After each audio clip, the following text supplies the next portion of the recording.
Welcome to part 3, Dark Night of the Soul. As I've mentioned before, you will not hear any topics or issues that were difficult to me and could be difficult for you to hear. That is not my goal here, to challenge anyone's faith or to try and bring up challenging issues. So, like I said, you will not have those topics. You will not encounter those topics in these videos. And that is true for today. However, there is a caveat for today. Today will likely be the hardest episode for active members of the church to watch or to listen to, because I'll be going over some strong emotions, from sadness to anger to betrayal, and it can be hard for active members to hear my story. But here's the thing about my story, is that it's mine, and I tell it only to express how my experience was. I do not share this because I believe that it is a universal experience that must happen to everyone.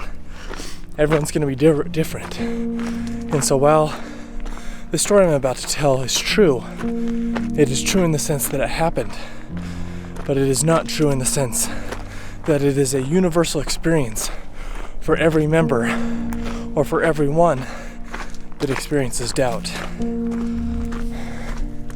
While my experience is not universal, it is not uncommon. There are obviously things that are going to be different for me, but as a broad overview, there are a lot of aspects of my experience that are shared. And since there are those shared experiences, I would challenge people who, continue to believe in the church to soften your heart and to listen to this without getting defensive of the church and of your beliefs and of your identity. Because if you get defensive, you're likely not going to be able to empathize and understand me and people like me. Now that we've got the introduction out of the way, let's jump into it. And I wanted to read a quote, and I was just going to put it on the screen, but I've heard that a few people, listen to this while they do other things instead of watching it, so I thought I'd read it really quick. The dark night of the soul is a kind of death that you die, a collapse of a perceived meaning in life. Nothing makes sense anymore. There's no purpose to anything. The meaning that you had given your life, your activities, your achievements, where you are going, what is considered important, and the meaning that you had given your life collapses.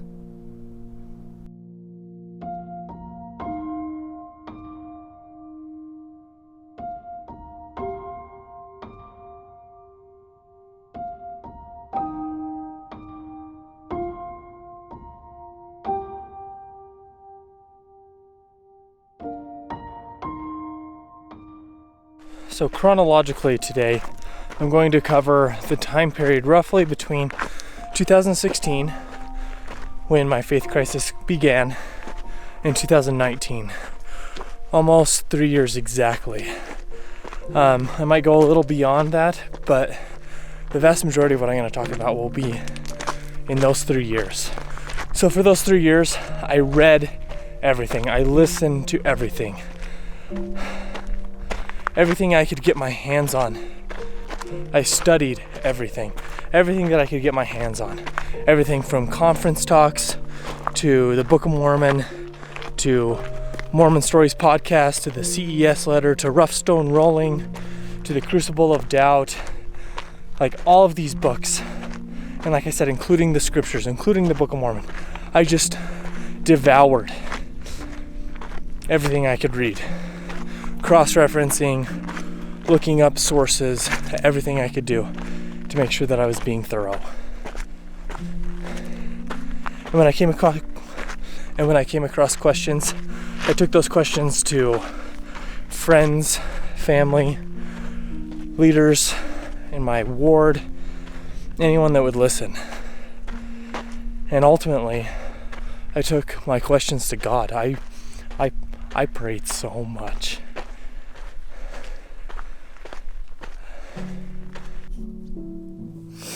It's really hard to accurately explain how I felt at this time. And my wife knows better than anyone else that I think in metaphors. So I'm going to share at least 3 metaphors today. And the first one would be, imagine you are in a relationship or a marriage with someone, and you devoted your whole life to them. You were a great spouse. You did everything that you needed to do. You were honest and dedicated and selfless with this spouse. And then someone one day comes to you and says, hey, there's a good chance that you don't know the full story about your spouse. You don't know their past, and you don't know who they really are today. So my question to you is, if someone came to you and asked you that question, like, hey, you don't really know your partner. My question to you is, would you want to know? Would you want to talk to this person and find out what they have to say? Or would you rather continue to live the way that you're living because you're happy and they treat you well and you've got kids together and, everything seems to be fine? Like, why would you ruin it? And, my answer to that question is that I had to know. I couldn't continue to, live in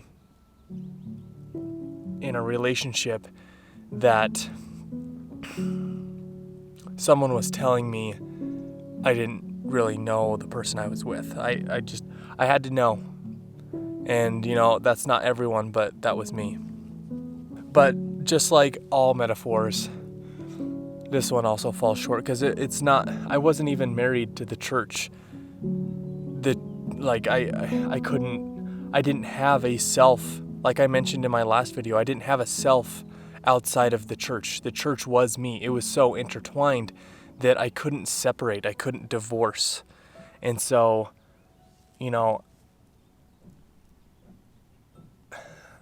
as I started to discover things about the past and the present, and the church started to crumble, so did I. And, over weeks, as the weeks turned into months, my heart was slowly ripped from my chest and just stomped on. And the floor had come out from under me, and I was in free fall.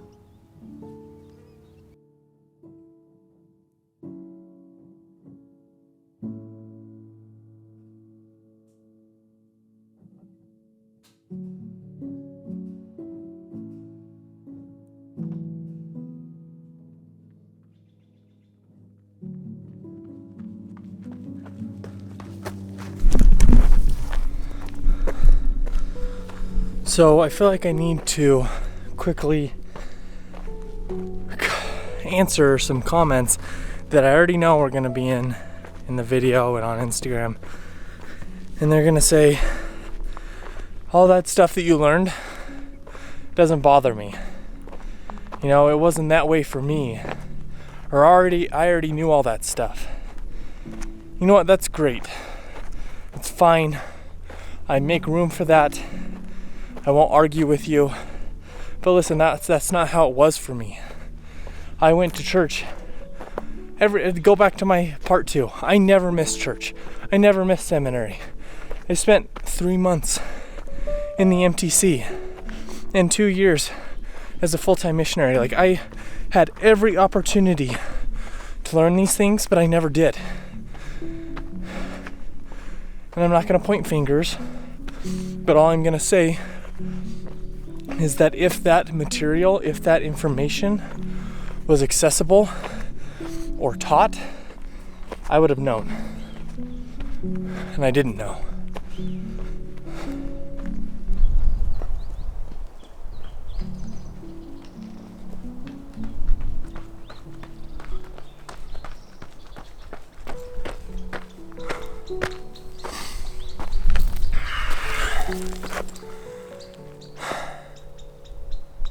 try not to get defensive here, because I'm going to say something really hard for certain people to hear. If you're struggling to see that my experience and other doubters or ex-Mormons' experiences are valid, then your life is probably being ruled by self-deception. And I say that as someone who struggled with it and is trying to overcome it.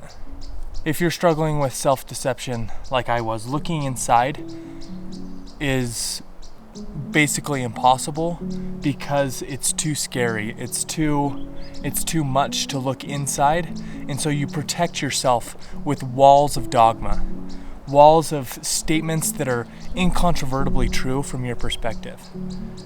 And those walls may protect you, but they also completely block off any chance of empathy or even sympathy for people like me who have gone through something that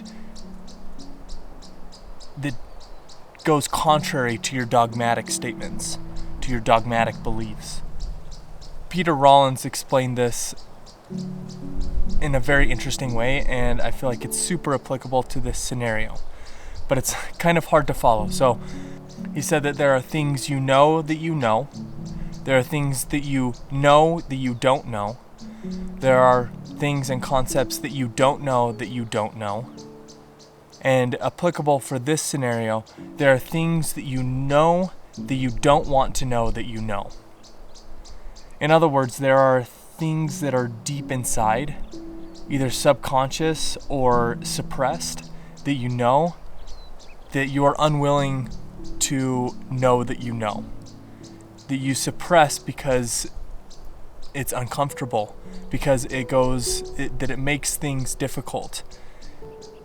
These concepts that you don't allow yourself to realize that you know are generally things that cause problems or bring up uncomfortable feelings of doubt and question, and can ruin those dogmatic walls that protect you.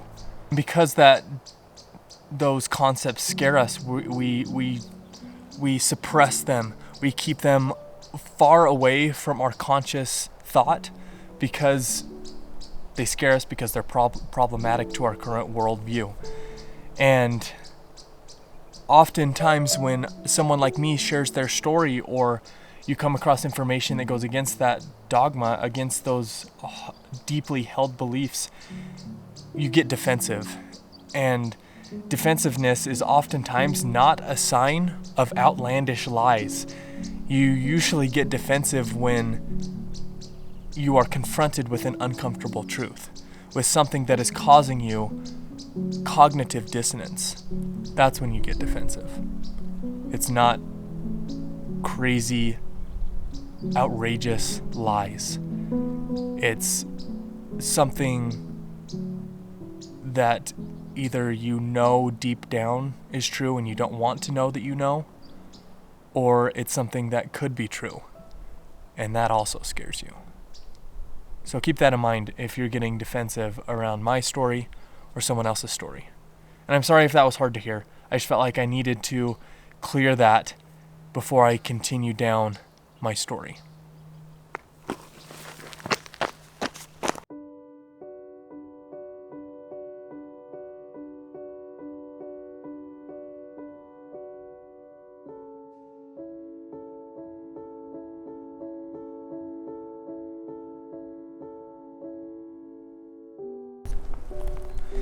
In the spring of 2019, three years after my faith crisis started, I decided to write a Facebook post and kind of share a little bit of my experience up until that point.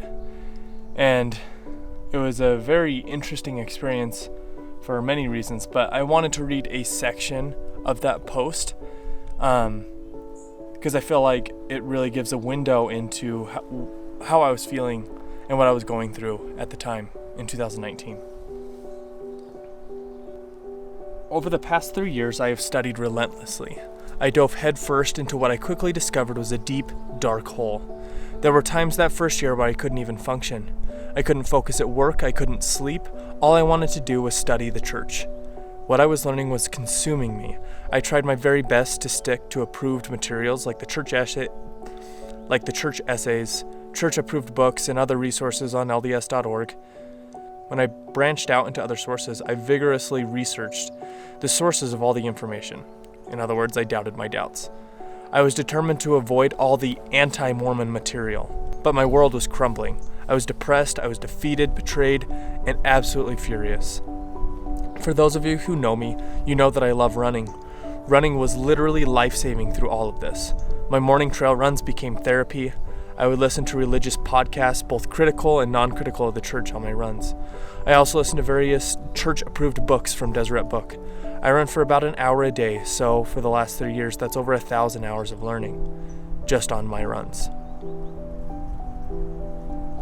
There were multiple occasions on my trail runs where I was forced to stop, not from physical fatigue, but because I was emotionally, spiritually, and mentally exhausted. I would find secluded areas just to cry, or yell as loud as I could. I could hardly explain the feeling. I was numb to the world, but I was on fire inside. The fire raged inside me for months. Without running, I think I would have gone into a deeper depression or had a complete mental breakdown.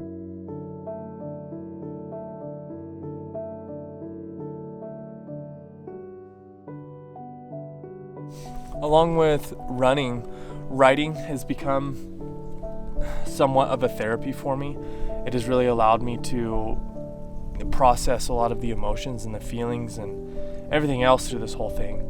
But I don't really share a lot of that writing because I don't consider myself a great writer, to be honest. I try and I enjoy it, but a lot of it's kind of personal. But I wanted to share a small piece of, I guess I would call it an essay or something that I was writing along this time. And so I apologize, there's a lot of reading in this episode, or in this part of this series. But I wanted to read this because while that Facebook post was in 2019, I wrote this kind of in the muck of it. I was in the middle of it. And it's a metaphor, and it really accurately describes how I felt at the time. So earlier on in the essay, I started out by writing how I was from an early age instructed to build a home, to build a house. And then I talk about this house. I loved my home. I had never known anything different, but I began to notice the lighting in my home wasn't great. The lights were bright, but shined like a spotlight directly down, leaving dark walls and pitch black corners. Some rooms had no lights and no windows at all, and to be honest, I didn't even remember building those rooms. So after years of living in this home, I grabbed a flashlight, and as my eyes adjusted to the new light, I saw holes. I saw overloaded beams, and I saw an unstable floor, the delicate, fragile walls, and the thin, patchy roof. I saw blood on the walls. My home suddenly became foreign and haunting and disgusting. I stood there overwhelmed by what my eyes were seeing. Almost instinctively, I picked up some tools and material to strengthen an overloaded beam, but as I nailed the wood into place, I heard a crack. The beam shifted. I scrambled to hold up the beam, but I had to jump out of the way just as the beam crashed down. That beam crashed into 2 other walls, and I ran to prop up the walls, but the whole house seemed to be shifting. The walls all started falling. I felt the ground shift and rumble. The indestructible foundation had cracked. Everything began to shift and twist. Walls crashed to the ground, beams gave in, the cornerstones turned to sand. Wood split and glass shattered, spraying shards in every direction. My home was crumbling. I stood in the middle of my house in disbelief as it crashed around me in slow motion. My emotions ran deep, a feeling of helplessness as it all happened, and as the dust settled, I looked around, heartbroken. The sadness quickly moved into a feeling of betrayal, because the architect who gave me the blueprints had to have known about the flaws that were built into every part of this house, and also a sense of confusion as to why my house is the only one collapsing. But ultimately anger at the ease at which it all came down. It was all gone. Tears stinging my face and cursing God, I grabbed a match and threw it on the rubble. The fire ripped through the rubble, readily devouring what was my entire world. I stood in the middle of the fire as it illuminated the angry, sad tears pouring down my face. The heat of the fire was overwhelming. After only a few minutes, not much was left. Covered in dust and ash, I stood there in shock. As if the night wasn't dark enough, a storm rolled in, blocking out any remaining light from the moon or stars, leaving me alone in the dark. The rain came, hissing as the drops hit the embers of what once was a seemingly beautiful home. I knelt in the charcoal rubble with my head in my hands. The rain and darkness suffocated any remaining hope and washed away any lingering faith, leaving me cold and alone.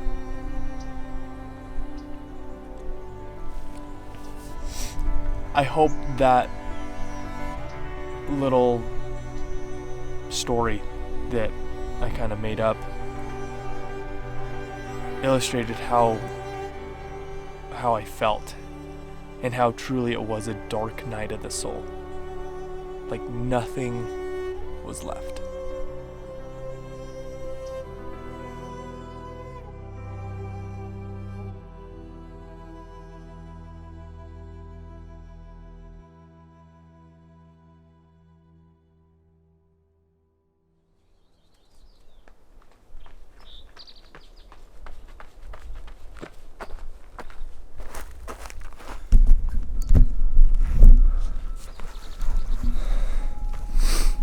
Back to the story. I think I put a pretty good face on through all of this. I don't think very many people knew what I was going through, because when I would bring it up or talk to certain people that I knew, leaders, friends, family, it never went over well. I became an unsafe person to talk to for many people because I had questions, and I was asking questions that no one seemed to have answers to. And so for that reason, not many people wanted to talk to me. And it culminated in one Sunday school lesson or elders quorum lesson where I voiced an opinion that I had that went against the prophet's current teachings. And then the conversation got very heated between a few of the men in the room, and it culminated in the point of one of the men standing up and borderline screaming that he would jump off a cliff if the prophet told him to.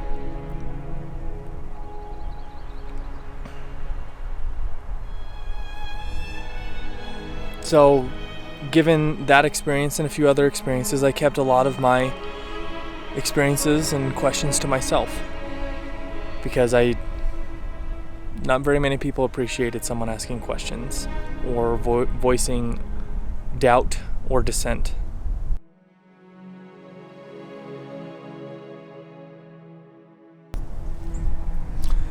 Even though what I'm talking about today spans from 2016 to 2019, the vast majority of the pain that I went through was in 2016.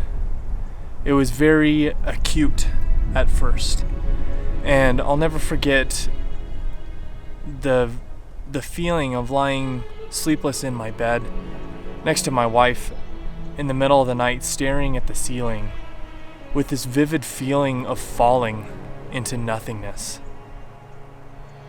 It felt like I was in a downward spiral into nothing. I was falling into the void of meaninglessness. And it was absolutely terrifying. Because the foundation and the framework that my life was built on was gone. And like I said earlier, I was in free fall. I was in the middle of existential despair. I was staring nihilism. For those of you who don't know what nihilism, it's the belief that nothing matters. I was staring nihilism in the face because my life had fallen apart and it had no meaning. I still had purpose. I had my wife and and I had my oldest son. So I had purpose, but it felt meaningless still.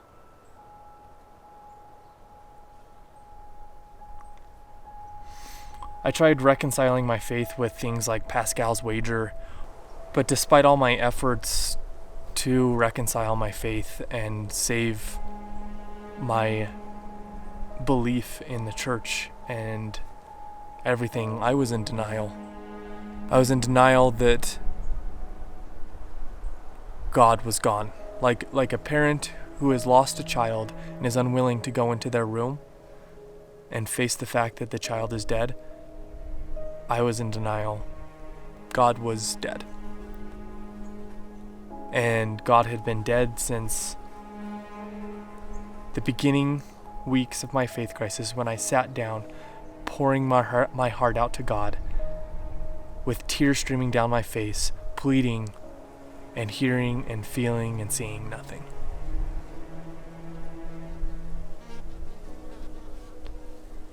But don't get me wrong, it wasn't me that killed God. It wasn't secularism. It wasn't doubt. The church was the one that killed God, because as the church organization crumbled, as I crumbled, the church had intertwined itself with me and with God. So as I crumbled, as the church crumbled, so did God. God was dead, and the church had killed him.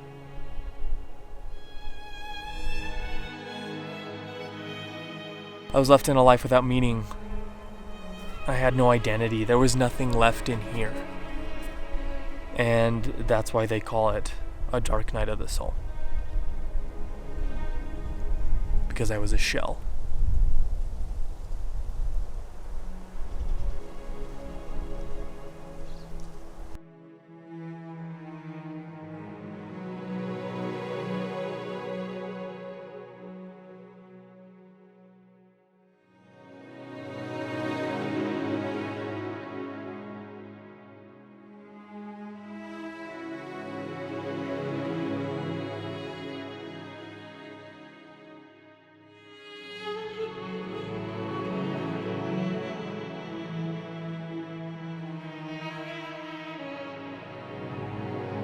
That is the end of this part to this series, but I want to remind you that this is not the last part. This only brings you up until 2019, probably into 2020, definitely into 2020 with that last part. But there's still one more part. Part 4 will come out, when I find time. But I just don't. I'm telling you this because I don't want you to jump to conclusions. Because even after the first 2 parts, I had a lot of people jumping to conclusions to where I'm at today. And while you might be right, you might be wrong. So stay tuned for the next one. And don't jump to conclusions.